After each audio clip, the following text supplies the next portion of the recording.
Assalamu alaikum, Shaykh. This is a question from an anonymous person, and she asked, why did the Prophet Muhammad sallallahu alaihi wasallam married Aisha? I'm sorry. The question. No. It's more. It's more. Why did the Prophet Muhammad sallallahu alaihi wasallam married Aisha at the age of 9? And can one use this example to marry young girls? Okay, the question of the sister is a very good question, mashallah. The question of the sister is, why did the Messenger of Allah sallallahu alaihi wasallam, why did he marry Aisha at such a young age? And can we use that as an example for us to marry young girls the same age today? Is that right? So let's answer this question. It's a good question, and it's an easy question. Now the why of it, nobody knows except Allah. Because the Prophet ﷺ never married any woman except it came to him from wahi. What does it mean? What is wahi? The Prophet ﷺ never went around looking at women and select this one or select that one or say, yo, check this out. Tell that girl I'd like to marry him or marry her. No, Allah subhanahu wa ta'ala mentioned in the Quran, the Messenger of Allah ﷺ never spoke anything from himself. But whatsoever he heard from wahi, this is what he did. Now we know that the Prophet is a man like everybody else, but Allah subdued his nafs. Allah subdued his nafs with wahi, revelation. So he was guided by Allah. He was accompanied by Jibreel alayhi salam. His nafs never came up above the revelation. So whatever the Prophet selected to do, he did it through the influence of Allah subhanahu wa ta'ala and through the guidance he received from Jibreel alayhi salam. So why he got Aisha, we don't know that, because where did the order come from? Hello. Allahu Akbar. So the kafir, the non-Muslim, who is not able to understand or to recognize, they between the sky and the earth, they suspend it because what? They're ignorant, they don't know. They don't understand the premise of revelation, so they can't appreciate that. But those who can appreciate revelation understand that prophets, alayhimus salam, were ordered to do things that we don't understand, that we call mu'ajiza. We call it miracle, phenomena, because it came from God. So Allah selected Aisha for the Prophet sallallahu alaihi wasallam. That's number one. And when the Prophet ﷺ realized that Allah inclined him towards Aisha, who was Aisha radiallahu anha? She was the daughter of Abu Bakr radiallahu anhu. Abu Bakr as-Siddiq radiallahu anhu. And who was Abu Bakr as-Siddiq? Abu Bakr as-Siddiq, he was a well-known man in Mecca, right? Well-known, honest. He was an aristocrat, a very influential man. He was the supporter of the Prophet ﷺ. He was a companion of the Prophet ﷺ. And Aisha was his daughter. So one day the Prophet ﷺ said to him, from the inclination he got from Allah subhanahu wa ta'ala, he says, Abu Bakr, he says, do you love me? Abu Bakr said, Ya Rasulullah, I sacrificed my mother and my family for you. He said, then I would like to ask you for your daughter in marriage. This is very common among the Arabs. Don't think about Norway, don't think about Europe, don't think about China, don't think about America, you think about the Arabs.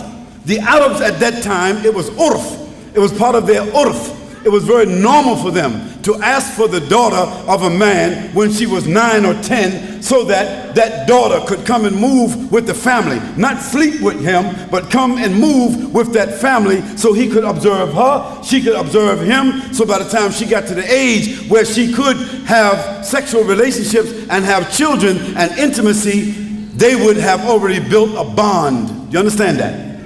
Do you understand that? So the Prophet ﷺ, he didn't sneak around someplace and get her phone number. He didn't try to meet with her somewhere. He wasn't eyeballing her. He was not desiring her. This was his best friend. And who was Abu Bakr? Abu Bakr was one of the most respectful people of Mecca, of the Quraysh.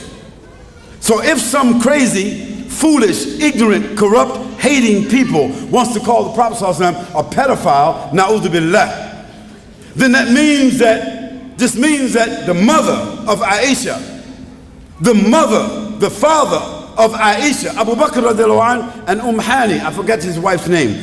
That means they would have had to facilitate the Prophet ﷺ in being having a pedophile relationship. Would that be correct? Could two respectful parents, could they have been guilty of something like that? Could Allah subhanahu wa ta'ala have inspired the Prophet ﷺ, but somehow or another he fell out of inspiration and he did something like that? No, that could not be the answer. The answer had to be something different. So the Prophet ﷺ said to Abu Bakr, "Oh Abu Bakr, why don't you give me your daughter in marriage?" And Abu Bakr radiallahu anh replied, he said, "Oh Messenger of Allah, but we're brothers." And the Prophet ﷺ said, "Yes, but we are not those kind of brothers." See, they're not brothers of the blood. They're not brothers of the same family. This means that your daughter is lawful to me. And it is within the context of what the Arab urf, that means the Arab society. What is well known to them, what is legal, what is decent, what is dignified, what is halal, what is clean. So the Prophet ﷺ could not have been asking to do something that was abnormal. It had to be something that was normal. Now let us look at the fruit that came from the tree so we can understand it. Who was Aisha radiallahu anha? She's the woman that memorized the Quran. When the Quran was revealed, when the last ayats of the Quran, the last 6,636 ayats were revealed, 3 months later, Aisha had memorized the whole Quran. Think about that. Secondly, let's look at Aisha radiallahu anha. Aisha radiallahu anha, because she lived with the Prophet ﷺ. She saw him, she understood him intimately, clearly. Her mind was bright, and she was a powerful young girl. A very aggressive young girl. Powerful, aggressive, and deep and intelligent. Memorized the whole Quran. And guess what? She was holding with her, when the Prophet ﷺ passed away, at least 2,600 ahadiths that nobody else knew. And that's why after Abu Huraira radiallahu anha, nobody related to us more hadiths than Aisha radiallahu anha.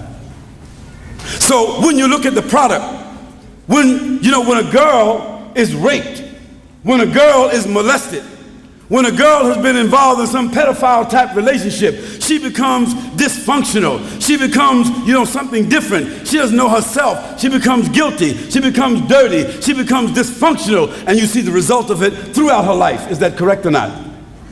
No, not our mother Aisha radiallahu anha. She was the teacher of 72 of the companions of the Prophet ﷺ and the tabi'een and the atba'a tabi'een. She was their teacher, our mother.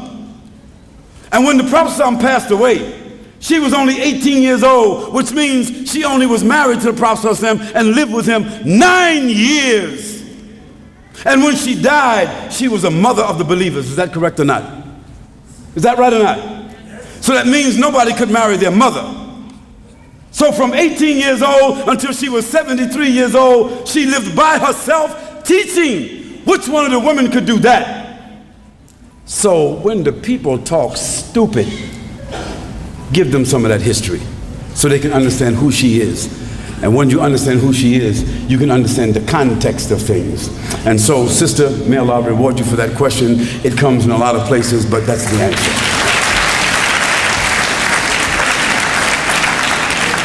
And we say at the end, Allahu A'lam. Say that. And that's for what we don't know.